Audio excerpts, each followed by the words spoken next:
Hola, bienvenidos una vez más a estas capsulitas culturales de Jordi.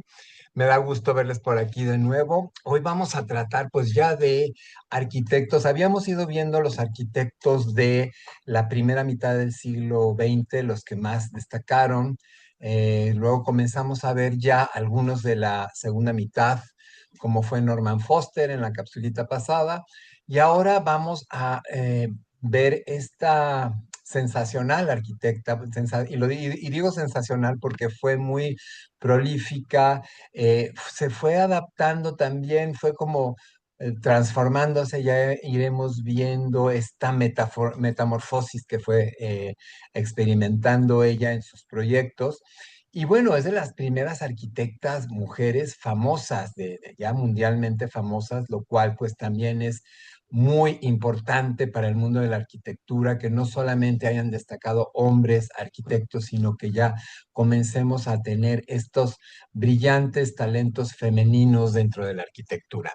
Y me refiero, como podrán ver en sus pantallas, nada más y nada menos que a Zaha Hadid, esta arquitecta iraquí británica que, bueno, va a iniciar su vida en Irak, pero posteriormente va a migrar a la Gran Bretaña, al Reino Unido, y se va a establecer ahí, y ahí es donde va a comenzar su gran carrera como arquitecta.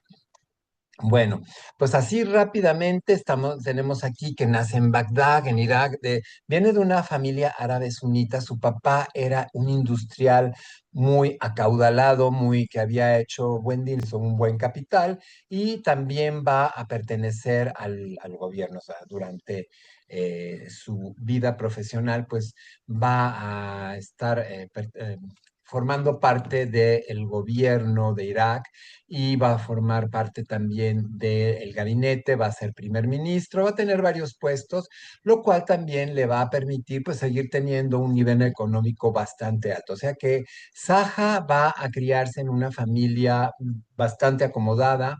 Ignoro por qué, pero a pesar de ser musulmanes, ellos la van a meter a un convento de monjas, a una escuela dirigida por monjas, no un convento, sino una escuela dirigida por monjas, y ahí va a estudiar su educación primaria, ¿no?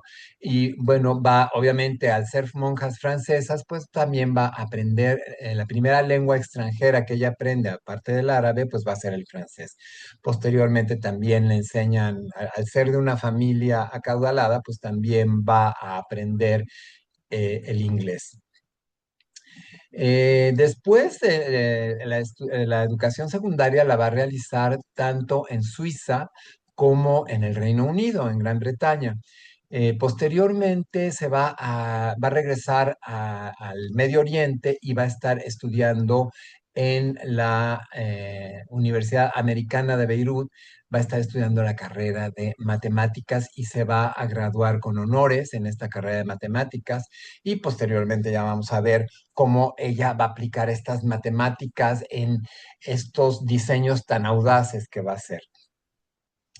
Va a estudiar la carrera de arquitectura en la Architectural Association de Londres, y bueno, se va a graduar también con diploma de honor. O sea, va a ser una estudiante muy destacada, muy cerebrito, como decimos en México, y va a sobresalir de sus demás compañeros desde muy joven.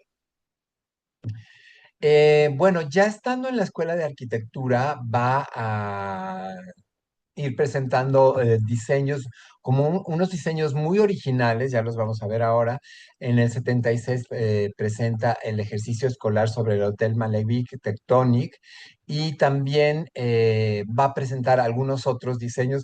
Vamos a ver en las próximas diapositivas cómo, pues, hasta que ya logra construir algo, va a presentar un montón de diseños, va a hacer un montón de proyectos que pues se van a quedar en el archivo porque no va a conseguir el patrocinio para poderlos construir, ¿sí?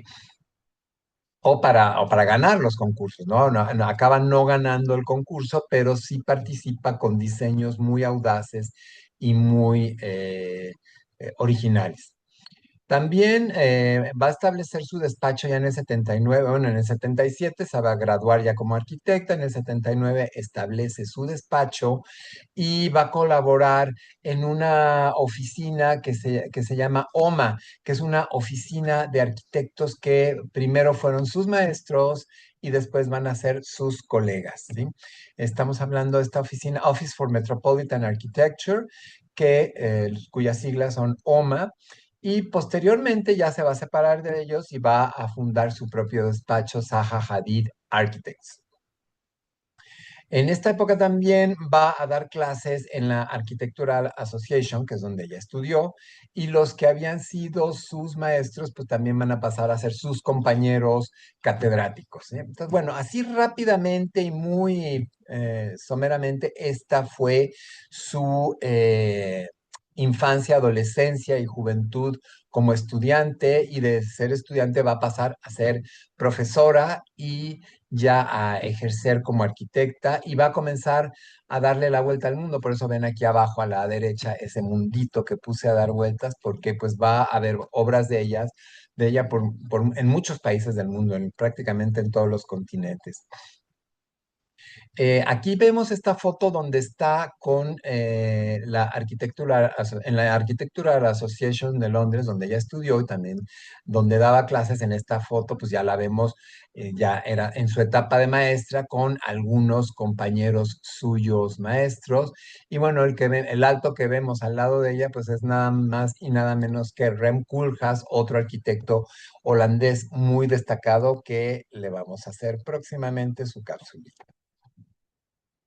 Bueno, pues aquí tenemos que colabora para la OMA, lo que les decía hace rato. Estos son sus compañeros, sus socios, digamos, de la OMA, que son dos arquitectos, el arquitecto Elías Engelis y Rem Koolhaas, del que les hablaba en la diapositiva anterior. Y bueno, aquí vemos algo que hicieron juntos, que va a ser los estudios de televisión de China en Beijing, esta nueva sede, el nuevo edificio de la televisión oficial de China.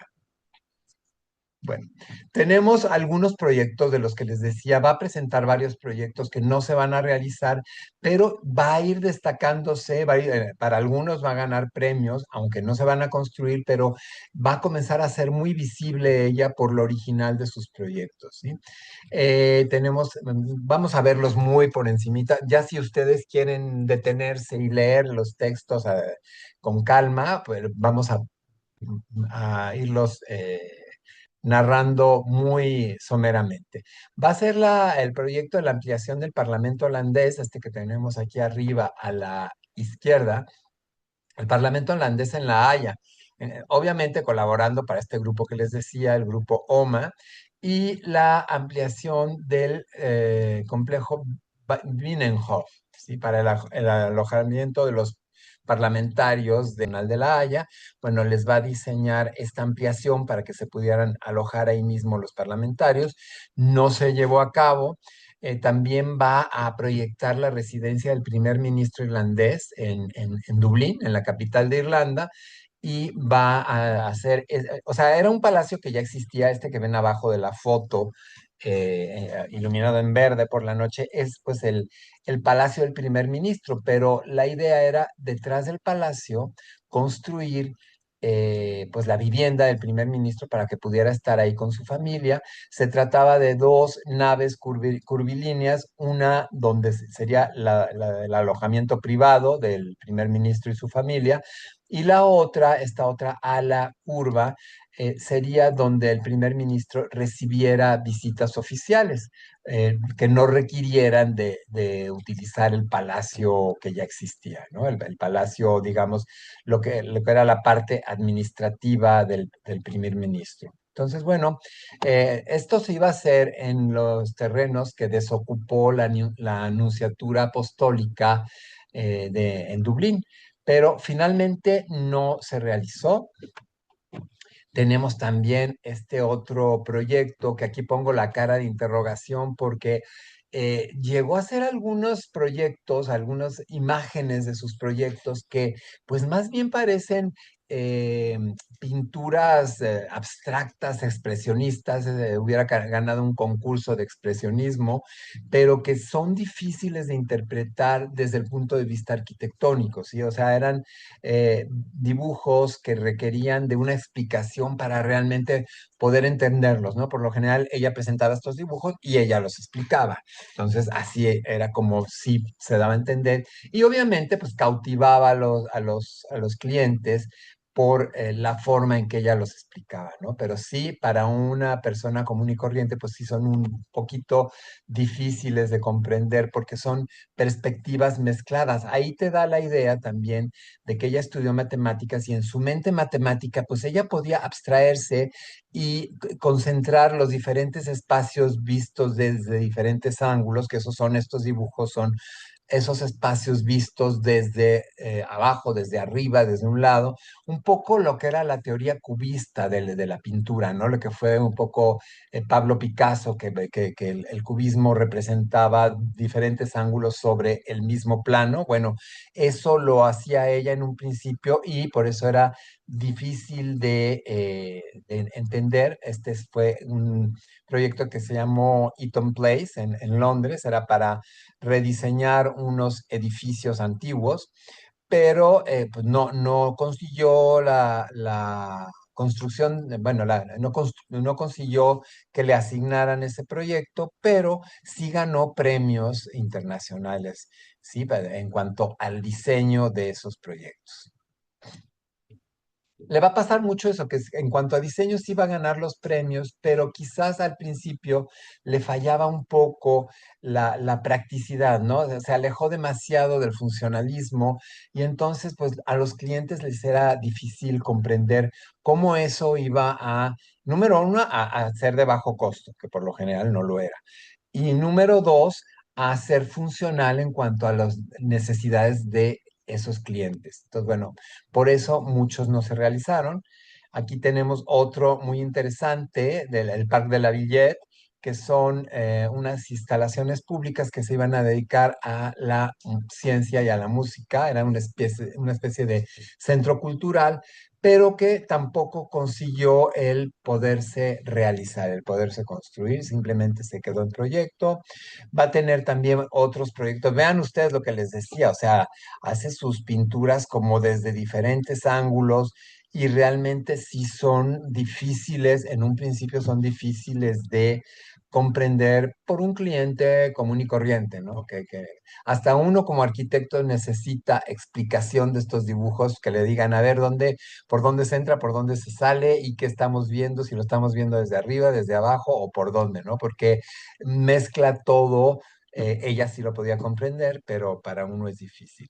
Entonces tenemos el The Peak en Victoria Peak en Hong Kong. Este era para Hong Kong. Este era para Trafalgar Square, que como les digo, se quedó solo un proyecto. Eh, También va a ser una especie de remodelación de un departamento en Londres, en Melbury Square. Igual se quedó, al menos aquí ya hizo la maqueta. Una maqueta siempre va a ser mucho más entendible que un dibujo cubista, ¿no? Entonces, bueno, ahí tenemos la maqueta. Va a ser una instalación para una exposición en Tokio. Esta realmente ignoro si sí la realizó o solo se quedó en maqueta. También tengo entendido que todos estos proyectos fueron solamente proyectos, no llegaron a realizarse. Y ella, bueno, vamos a ver a lo largo de las diapositivas varias frases que ella pronunció en sus diferentes etapas como arquitecta. Aquí dice, buscando nuevas formas de articular el espacio dentro de un contexto confinado. Usamos paredes curvas para envolver el espacio y marquesinas para dar énfasis a la entrada. O sea, marquesinas pues se refiere a esta marquesina que está cubriendo la entrada de este espacio. ¿Ok? Entonces, sí, aquí vemos también cómo ella empieza muy geométrica, con muchas puntas, muchos picos, etcétera. Y vamos a ir a ver cómo poco a poco ella se va inclinando más hacia la cuestión orgánica, hacia las líneas curvas, hacia las envolventes circulares, y va dejando poquito a poco la geometría puntiaguda para dedicarse a la línea curva y a los espacios más bien tipo esférico, circular, como más orgánicos, ¿no? Más naturales. otros proyectos que ya hizo, el IVA Blog. Este es muy interesante, este sí va a ser en la ciudad de Berlín, pero el terreno del que se disponía era muy, muy pequeñito y entonces consiguió la autorización, bueno, la autorización preliminar porque tampoco se construyó, pero consiguió la autorización del ayuntamiento de que le permitieran volar el edificio por encima de la calle. Entonces, mediante una cimentación especial, pues el edificio iba creciendo conforme se elevaba, iba creciendo sobre la calle, pero quizás no gustó al final al ayuntamiento, quizás generaba mucha sombra al edificio de enfrente, o bueno, ignoro la razón por la cual no se realizó, pero sí, desde el punto de vista estructural, era un proyecto muy audaz porque aprovechaba un terreno muy pequeño y iba creciendo conforme aumentaban los niveles del edificio, ¿sí? Y este es otro departamento muestra que ella hizo, más que nada también para enseñar a la gente, pues sus habilidades también para el diseño de interiores y el diseño de los muebles mismos. Acuérdense que desde las primeras capsulitas que sacamos hablábamos de los arquitectos integrales que no solamente hacían el edificio, sino que se iban a encargar de muebles, de lámparas, de los picaportes de las puertas, en fin, de una serie de accesorios y de todo el interiorismo del edificio. O sea, no se limitaban solo a hacer el edificio, ¿sí? Entonces, esta va a ser una más de las arquitectas integrales. ¿Qué influencias tuvo Zaha Hadid? Aquí les pongo esta diapositiva desde mi punto de vista, qué influencias pudo haber tenido y desde uno de los más antiguos, que fue, por cierto, la primera capsulita que hicimos fue la de Antonio Gaudí en Barcelona, este arquitecto catalán que ya comenzaba con estas formas oníricas, con estas formas como de sueño, mezclando las geometrías, mezclando líneas rectas con líneas curvas y haciendo estas formas espectaculares y, como les digo, oníricas. Y posteriormente, pues va a haber otros muchos arquitectos que van a manejar las líneas orgánicas, como aquí tenemos el ejemplo de Luigi Nervi, este arquitecto italiano que hizo el Palazzetto dello Sport en Roma, que por cierto, este palacete queda muy cerca de un edificio que hizo Zaha Hadid, que lo vamos a ver diapositivas más adelante. El proyecto de Zaha quedó muy cerca de este edificio de Pierluigi Nervi.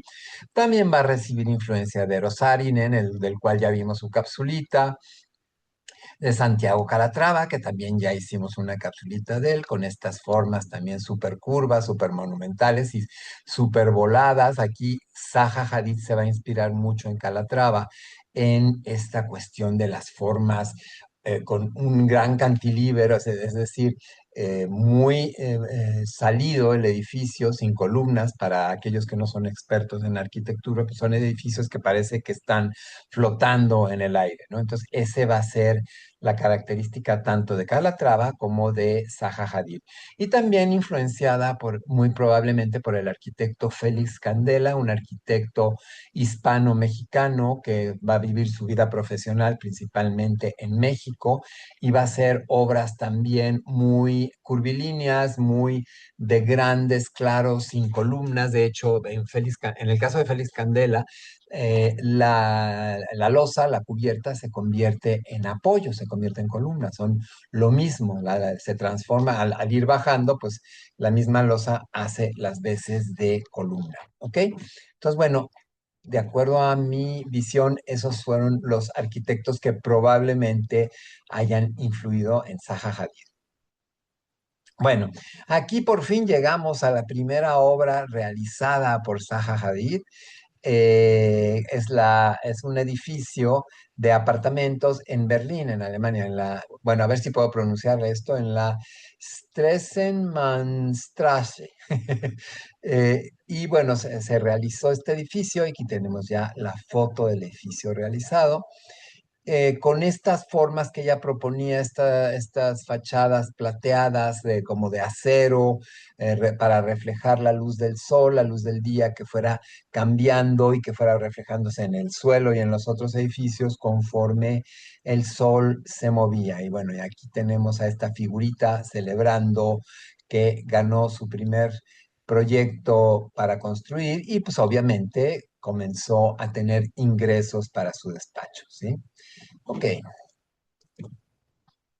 Bueno, conquistando el Oriente, aquí también pongo que llega, le dan un contrato para el restaurante Monzón en Sapporo, en Japón. Sapporo es una ciudad que más que nada se ha caracterizado por ser sede de deportes invernales, de deportes de la nieve, ¿no?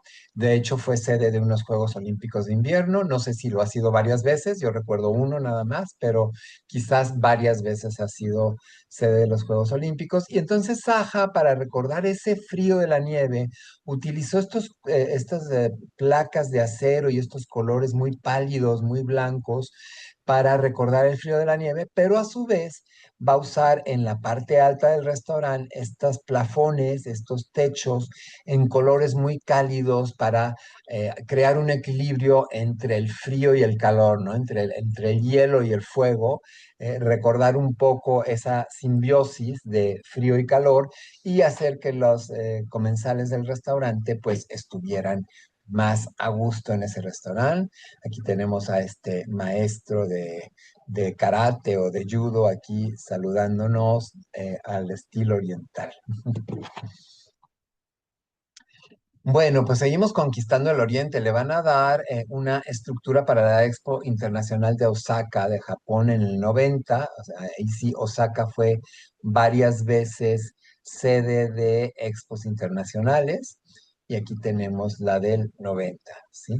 Dijo ella, diseñamos series de elementos que se comprimen e intersectan unos con otros y reflejan la imagen de los transeúntes, ¿sí? O sea, va a crear placas de acero inoxidable con calidad de espejo para que la gente al caminar se vea reflejada en este montaje que más bien es una especie de escultura. Esto no es habitable, ¿no? Sino era más bien una escultura arquitectónica, por llamarlo de alguna forma, muy semejante, me recuerda mucho a estas torres que se hicieron en la Ciudad de México de concreto en diferentes colores, hechas por Matías Geritz en combinación con otro arquitecto que si mal no recuerdo fue Mario Pani, quizá me estoy equivocando, pero entre ellos dos hicieron el diseño de las torres de satélite, lo que en la Ciudad de México se conoce como torres de satélite. Bueno, podría ser un antecedente de esta escultura. Y también le dieron la fábrica de bomberos, perdón, la estación de bomberos para la fábrica de vidrio Vitra en Alemania, en esta ciudad Weil am Rhein, no sé si lo pronuncio bien, y vean que sus primeros proyectos son lo que yo les decía, muy de picos, por ahí mete alguna línea curva, pero son muy geométricos, muy puntiagudos, muy tipo aguja, y poco a poco ya vamos a ver cómo va a ir virando hacia las formas orgánicas y curvas. ¿Sí? Aquí es un ejemplo, aquí sigue con líneas muy rectas, pero ya comienza a aparecer la línea curva en sus proyectos. Este es un pabellón dedicado a la Feria Internacional de Jardinería en Alemania también, en la misma ciudad, Weilanheim, y bueno, pues era un pabellón para una exposición de jardinería, de flores, etcétera, que hizo en un parque, ¿no? De esta ciudad alemana. Y también le van a encargar para Londres el Millennium Dome, que va a ser una especie de pabellón también. Esto que estamos hablando, a muchos de estos pabellones son arquitectura efímera, o sea, sí se van a construir, pero posteriormente se van a desmontar. Muchos de ellos son totalmente desmontables y pues no se van a conservar. Entonces, desgraciadamente, pues no se pueden visitar porque fueron pabellones provisionales para una feria determinada, ¿no? En este caso, el Mindsong hizo el Millennium Dome en Reino Unido, ¿sí? Y bueno, aquí dice ella que se trataba de mostrar las tres funciones mentales principales: entrada, procesamiento y salida. O sea, tres funciones mentales que se podrían comparar con las funciones de una computadora, ¿no? La entrada de datos, procesamiento de datos y salida de la respuesta de esos datos, ¿ok? Entonces, bueno, aquí tenemos que lo hizo muy moderno, también precisamente para parecer así como el interior de una computadora, de la unidad de proceso de una computadora, así como muy futurista y con líneas pues también muy anguladas, a pesar de que la cubierta sí es de línea curva, ¿ok? Estación de tranvías en Estrasburgo, en Francia. Vean cómo va ya ampliando su rango a diferentes países de Europa, ya llegó a Japón, o sea, se va internacionalizando. Y aquí tenemos esta terminal de estos tranvías en la cual ella combina la forma de la terminal, o sea, decide integrar el diseño de la terminal con el diseño del propio estacionamiento, o sea, continúa con el trazo que ella propuso aquí en la terminal y lo sigue hasta al límite del estacionamiento y los cajones del estacionamiento o aparcamiento, como dicen en otros países, también van siguiendo un poco este criterio de dar curva. Justo dejando como eje de diseño, eje central a la propia terminal de tranvías, ¿ok? Y también le van a encargar esta pista de salto en Innsbruck. Innsbruck es otra ciudad, así como Sapporo en Japón, Innsbruck en Suiza. Bueno, no estoy seguro si es Suiza, ahora ya dudé, pero bueno, el caso es que esta ciudad de Innsbruck es una estación de esquí y también ha sido sede de los Juegos Olímpicos de Invierno. ¿Ok? Entonces le encargan esta pista de salto y aprovecha para hacer un mirador y hacer un restaurante elevado y que los clientes del restaurante puedan estar viendo las prácticas de salto desde el mirador que también es restaurante, ¿sí? Entonces, bueno, ahí es donde el ingenio de un arquitecto, ¿no? Que hay un uso central del edificio, pero se le pueden dar usos secundarios que complementan o que enriquecen el uso de ese edificio. Los museos también le van a encargar algunos museos en diferentes partes.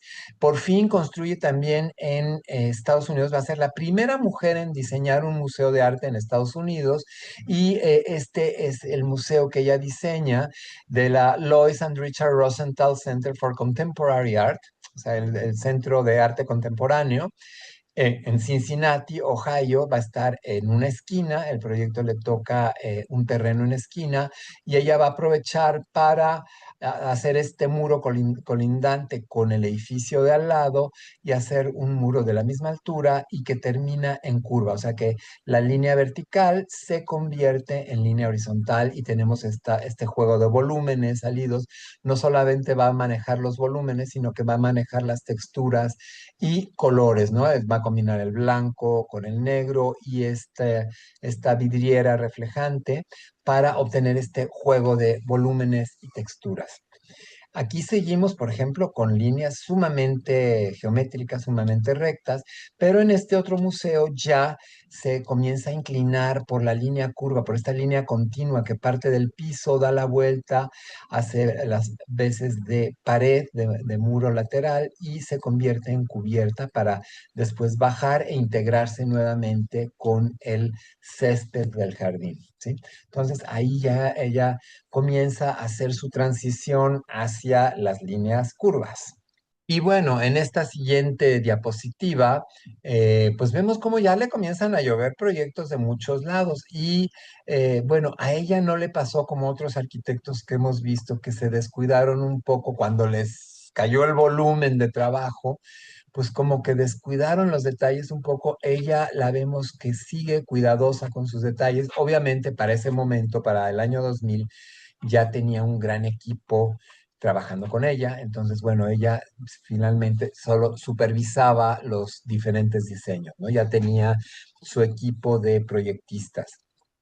Entonces le van a encargar este Centro de las Ciencias Paenon en Wolfsburgo, o en Wolfsburg, Alemania, que me parece recordar que es donde está la sede de la Volkswagen, en esta ciudad de Wolfsburg. Bueno, el caso es que le van a encargar esta sede de la Fundación Faenón dedicada a apoyar la investigación científica y van a ser 9.000 metros de construcción, ¿sí? Para laboratorios, aulas, etcétera, ¿no? Talleres de experimentación, etcétera. Y vean el tratamiento que le da, va a tener iluminación cenital y va a crear esta especie como de cavernas geométricas, fugadas, así con las superficies que van de forma continua, que parten de ser columna o de ser pared a convertirse en techo, y estos orificios que permiten la entrada de luz natural por la parte alta del edificio. Aquí tenemos otro que es el edificio conector de la fábrica BMW. Necesitaba un edificio que conectara las diferentes naves de fabricación con las oficinas administrativas, o sea, albergar oficinas administrativas y a su vez que estuvieran conectadas con el área de producción, ¿sí? Un poquito lo que hacía Norman Foster en esta de sus primeros proyectos que hizo en el puerto de Londres. Se acordarán que le encargaron precisamente también un edificio que uniera la parte administrativa con la parte de descanso de los trabajadores, etcétera. O sea, diferentes usos dentro de la misma empresa. Que por cierto, ahí está la capsulita de Norman Foster por si la quieren ver. Entonces, bueno, volvemos al edificio de la BMW, pues tenemos esta forma en que integra las naves de producción con la parte administrativa, que son estas oficinas que quedan voladas prácticamente sobre el espacio del estacionamiento y del ingreso a las naves industriales. Le van a encargar también una especie de asilo para ancianos, pero le llaman asilo de día porque es donde reciben a los ancianos durante el día. Los hijos que no pueden cuidar a sus papás o a sus mamás de día porque tienen que trabajar, los dejan en estos asilos en los cuales se les cuida a los ancianos de día y vienen los hijos a recogerlos en la noche para llevarlos a sus casas. Entonces es una especie como de medio internado para los ancianos. Y bueno, aquí están los diseños que ella logra. Aquí otra vez retomando un poquito las líneas anguladas, los triángulos. Ella es muy amante del triángulo al principio y después también va a ir ya inclinándose a las formas totalmente curvas, totalmente orgánicas, como esta línea del funicular en Innsbruck, en Austria, esta ciudad que les digo que fue, perdón, aquí está ya el país, no era Suiza, era Austria. Esta es la ciudad que les digo que ha sido sede de los Juegos Olímpicos de Invierno en varias ocasiones. Va a utilizar también nuevos materiales, materiales translúcidos, más ligeros, igual todo lo que es la estructura va a utilizar aluminios que son más ligeros y resistentes, etcétera, ¿no? Va a ir precisamente aplicando ligereza en sus edificios. Y tenemos otros dos ejemplos. El Mobile Art de Chanel es un contenedor de arte contemporáneo. Yo siento, me parece recordar que este fue también un pabellón, es pues aquí lo pone, una estructura portátil itinerante.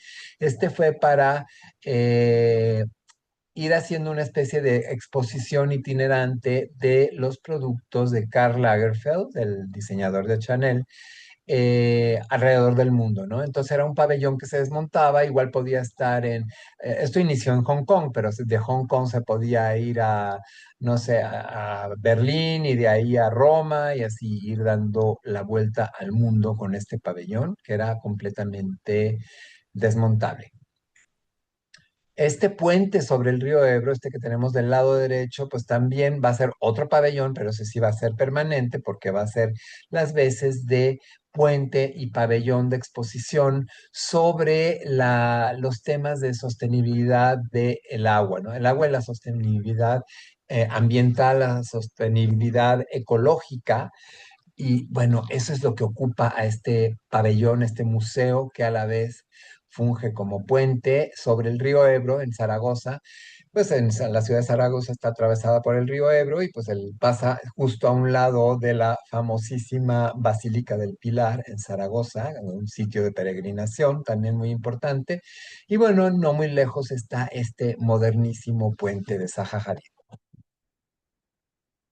Este de la izquierda es un proyecto, es el Museo Nacional de Arte MA21 y es un proyecto encargado por el Ministerio de Cultura de Italia, que es donde va a estar ya dentro de lo que es la ciudad, ¿no? Dentro del tejido urbano, rodeado completamente de edificios, pero integrándose al paisaje urbano, claro, con un estilo muy contemporáneo, muy moderno, pero sin chocar, digamos, con los edificios que se encuentran alrededor. Aquí tenemos una muestrita del exterior con este gran mirador, una de las salas de exposición que están hasta arriba, con un gran mirador hacia la calle y los interiores, las diferentes salas conectadas por estas escaleras que son magistralmente estructuradas para parecer que flotan. No vean ustedes que las escaleras no tienen ninguna columna, ningún apoyo intermedio, sino que parece como que están flotando en el espacio.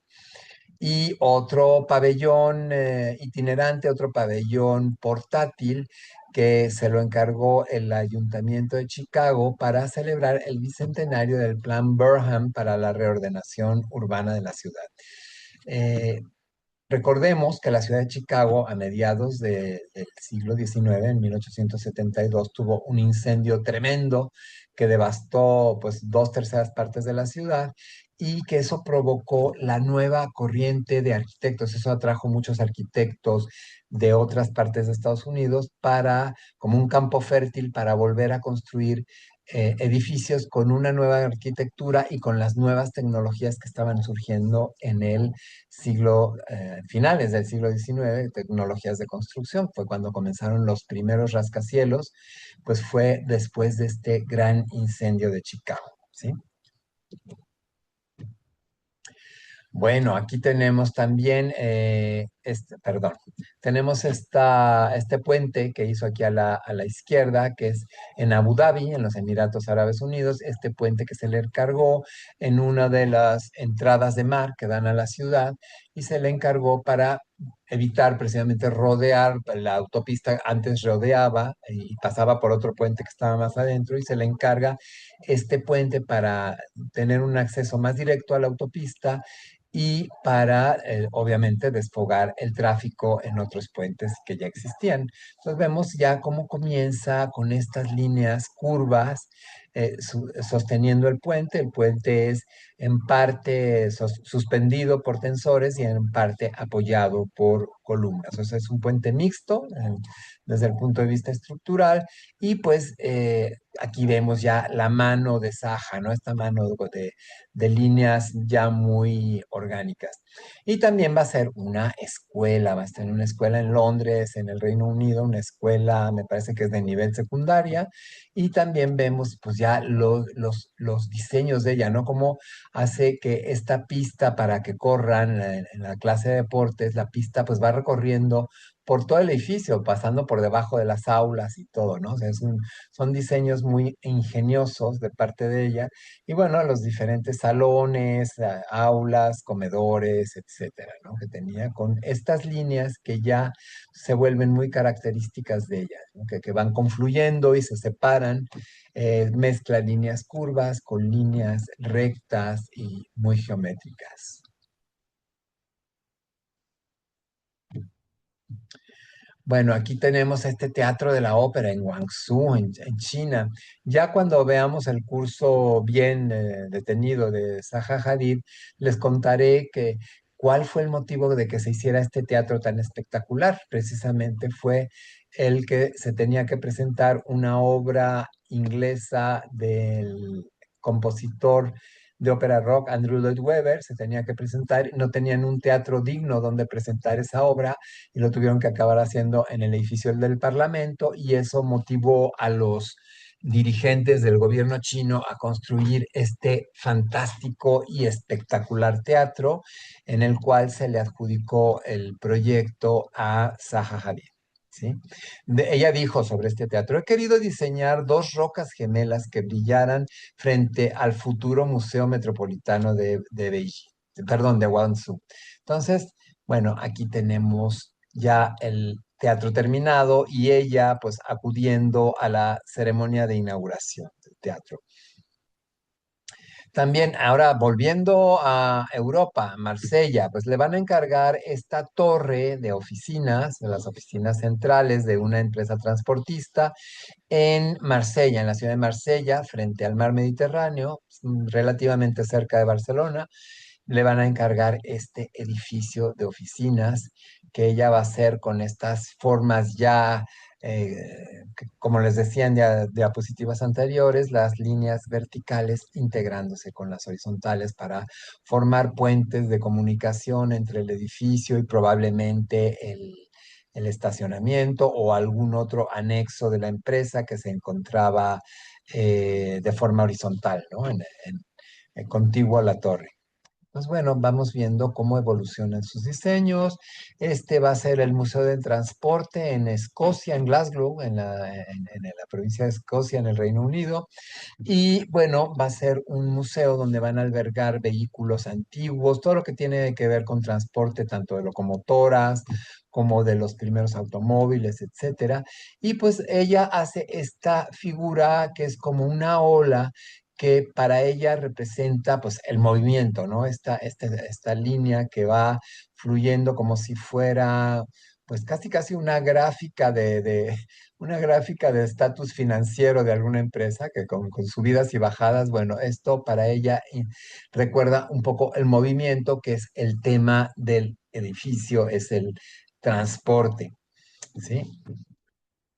También va a ser este centro acuático de Londres, este centro acuático donde vean la cubierta. Esto a mí me recuerda mucho las formas que manejaba originalmente en México el arquitecto Félix Candela, nada más que aquí ya es a lo grande, ¿no? Ya con recursos estructurales mucho mejores que en los años 50 que Candela hacía sus edificios en México, pues la tecnología estructural ha evolucionado mucho y permite ya grandes claros, grandes espacios sin columnas. Y entonces aquí lo vemos, podemos cubrir tranquilamente una alberca olímpica y una poza de clavados sin meter un solo apoyo, ¿no? Y inclusive ella demuestra su estilo hasta en el diseño de los trampolines, ¿no? O sea, me parece magistral cómo se integra, todos los elementos de este edificio se integran formalmente, ¿no?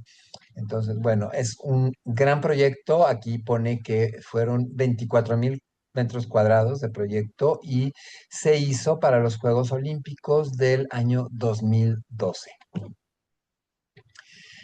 Va a seguir proyectando cosas, va a tener esta tienda de muebles sanitarios de la marca Roca. Roca es una marca española de muebles sanitarios. Se decidieron abrir su sucursal en la ciudad de Londres y aquí tenemos las formas que le dio. Aquí sí ya como que se ve que está cambiando de gusto y que se está inclinando ya por la línea curva. Poco a poco está dejando la recta, aunque nunca la va a dejar del todo. Va a haber proyectos posteriores a este, donde todavía se ven ángulos y triángulos y todo eso, pero ya predomina más los óvalos, los círculos, las esferas, etcétera, ¿sí? Pues bueno, aquí la tenemos con el presidente de la empresa Roca inaugurando la sucursal en Londres y también va a ser un centro comercial con edificios de oficinas que es el Galaxy Soho en Beijing, en China. Posteriormente va a ser otro más muy parecido en China. Y bueno, son estos 5 edificios que se entrelazan por pasillos flotantes, y en la planta baja pues están los locales comerciales de las diferentes tiendas que ocupan ese centro comercial. En Shanghái va a construir otro Soho, otro centro comercial. Esta vez en lugar de óvalos van a ser como estos cuerpos alargados que se unen por puentes elevados en la parte superior de los edificios, es donde se unen, cada cuerpo se une al otro con estos puentes que además tienen jardines en las azoteas, o sea, comienza con a manejar ya mucho la arquitectura ecológica, edificios autosuficientes, edificios respetuosos con el medio ambiente y donde trata de, les digo, de poner estos jardines en la parte alta de los edificios. El Centro Cultural Heydar Aliyev en Bakú, en Azerbaiyán. Bueno, aquí, bueno, es ya el epítome de la línea curva, ¿no? Todos son líneas curvas, líneas ondulantes, que pasan de ser cubiertas a integrarse con el suelo colindante del edificio. O sea, es una armonía en donde no hay interrupción del flujo de las formas y de los espacios del edificio, ¿no? Y aquí tenemos una muestra de el auditorio interior donde también se maneja el mismo concepto. O sea, ella es muy coherente en sus diseños exteriores e interiores. Bueno, aquí vamos ya con sus últimos edificios. Este es otro centro de negocios en Beijing, en China. Este se construyó entre el 2012 y el 2014. La mayoría de los edificios que hizo en China ya están terminados porque el gobierno chino está metiendo toda la carne al asador en cuanto a modernizar el país. Y habrán visto ustedes ya muchos videos sobre los grandes proyectos de infraestructura que se hacen en China. O sea, todo el ingreso, acuérdense que hoy en día el 90% de los productos que compramos, todos los ciudadanos del mundo están hechos en China. Entonces, todo ese dinero que llega a China, pues el gobierno chino lo está utilizando en crear infraestructura, en crear puentes, edificios, escuelas, aeropuertos, estaciones de ferrocarril, presas, pero además proyectos descomunales. Seguramente ya lo han visto en varios videos. Algún día trataremos también sobre la infraestructura en China, el avance de la tecnología de la construcción en China. Entonces, bueno, todo esto ya está acabado. Este es un render que hizo ella. Esto se terminó después de que ella murió, pero eh, pues son proyectos que ella dejó y que afortunadamente se realizaron. Igualmente pasó con este edificio de departamentos de estas formas súper orgánicas, maravillosas. Este es de mis proyectos, de los proyectos de ella que más me gustan. Y bueno, hizo este edificio de apartamentos, de lujo, con todos, también el interiorismo también es de ella, en fin, ¿no? Entonces, es de estos edificios muy completos que tienen todo adentro, o sea, que tienen piscinas, que tienen teatros, que tienen tiendas, etcétera, dentro del mismo edificio de apartamentos, de manera que si tú vives ahí y necesitas ir a comprar algo, solo bajas a la planta baja y ya tienes ahí las tiendas, ya no tienes que moverte del edificio a menos que tengas la necesidad de ir a otro lugar. Y bueno, aprovechamos para hacer la pausa que hacemos siempre. Les pido, si aún no lo han hecho, los nuevos que por primera vez llegan a mi canal y están viendo este video, les encargo darle clic en suscribirse, en suscríbete, porque a ustedes no les cuesta más que unos segundos de dar clic y a mí me ayudan mucho en poder seguir produciendo estos videos. Así que si no se han suscrito, denle suscribirse, como dice esta chica que está aquí en el departamento de Zaha Hadid, y denle la manita arriba, porque para mí esa manita vale oro, como esta que ven aquí, que es una manita dorada. ¿Ok? ¿Sí?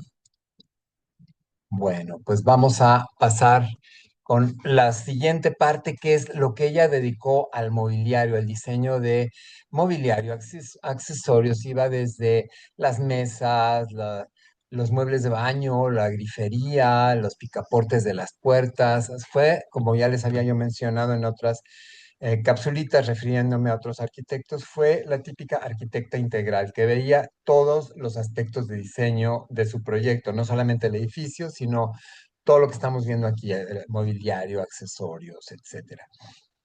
Entonces, bueno, aquí tenemos varios ejemplos de lo que hizo ella, el sofá rojo, que fue de sus primeros ejemplos, esta mesa ultraestelar que está hecha de madera contrachapada, termoformada, perdón, y bueno, yo más que ultraestelar, yo le hubiera puesto así como ciclón o algo así, porque es una mesa con mucho movimiento. O sea, me encanta este diseño.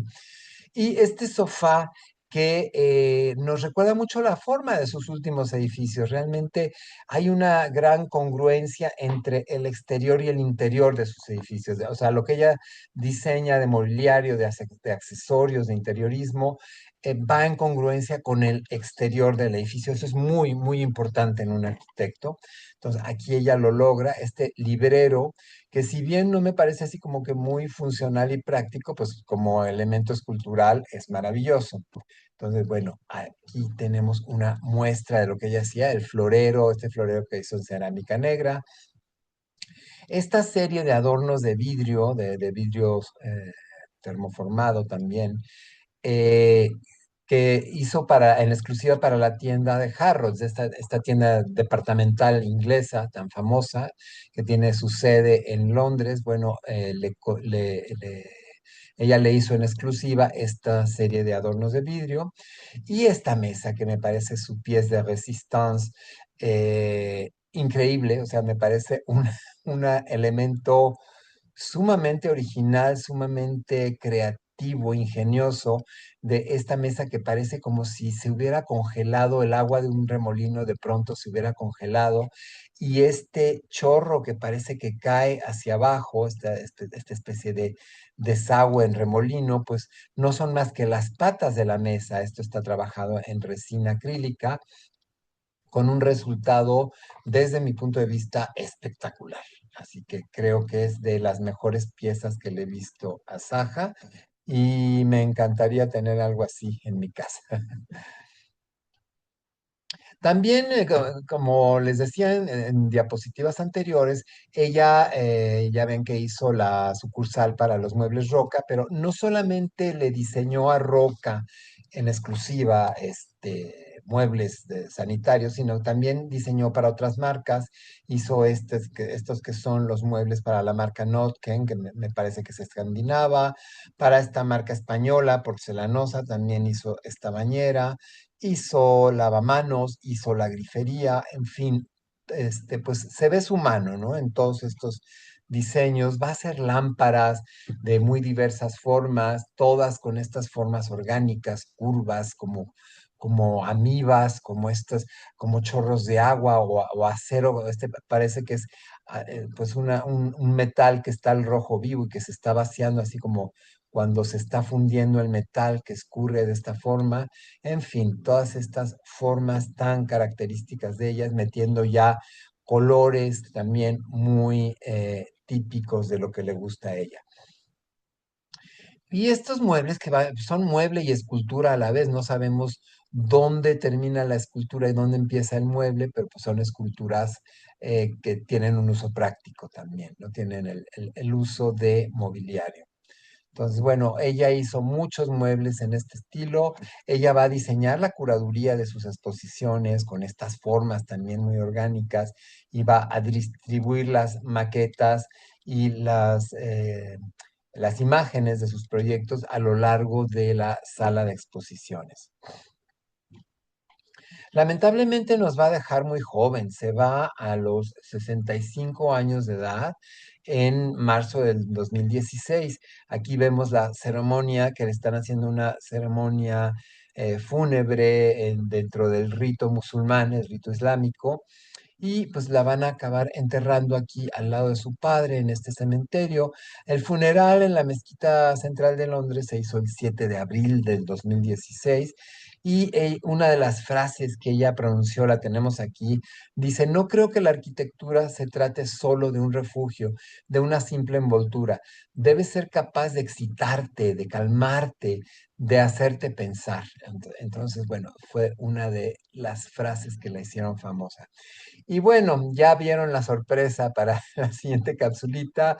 Hasta aquí llegamos con Zaha Hadid. Ya les conté lo principal, pero no toda, o sea, para una clase de toda su obra necesitaríamos 3 o 4 clases de 1 hora cada una para poder ver más o menos su obra con detalle. Pero bueno, lo básico, lo principal, ya lo vimos en esta capsulita y la próxima cápsula se la dedicamos a Rem Koolhaas, que ya les dije que fue primero su maestro y posteriormente su colega, su compañero de clases. pues también va a ser famoso, va a ser sobresaliente, es un arquitecto holandés. Y aquí tenemos unas muestritas de los edificios que él hizo y este que ya se los enseñé, que es el edificio de la televisión de China, que lo hizo en colaboración con Zaha Hadid. Y bueno, este es nuestro próximo arquitecto. Y les adelanto que este va a ser, dentro de este bloque va a ser el último arquitecto contemporáneo que vamos a ver. Sé que hay muchos más que se pueden ver, pero eso lo vamos a dejar para otro bloque. En el siguiente bloque les voy a comenzar a explicar sobre la arquitectura latinoamericana, principalmente arquitectura mexicana. Veremos un poquito de otros arquitectos de Latinoamérica. Nos vamos a enfocar más que nada en México, que es lo que yo más domino. Y empezaremos con arquitectura prehispánica, las diferentes culturas prehispánicas, luego la llegada de los españoles, esa maravillosa arquitectura colonial del periodo virreinal, todo este barroco que hubo, esta exuberancia de los retablos en lámina de oro, todo eso lo vamos a ver. Entonces, bueno, prepárense porque el año próximo seguimos con temas muy interesantes. Y bueno, hasta aquí llegamos. Me despido, les doy las gracias por su paciencia, por su atención, por su tiempo. Y bueno, pues para los que estén viendo este video, recién lo he subido a YouTube, pues estamos ya a finales de año, así que les deseo muy felices fiestas, feliz Navidad, feliz Hanukkah para quienes lo celebren y feliz año nuevo, que venga lleno de buenas noticias, de esperanza y de mucha salud. Ya seguiremos con temas muy interesantes. Muchas gracias, que estén muy bien. Hasta luego.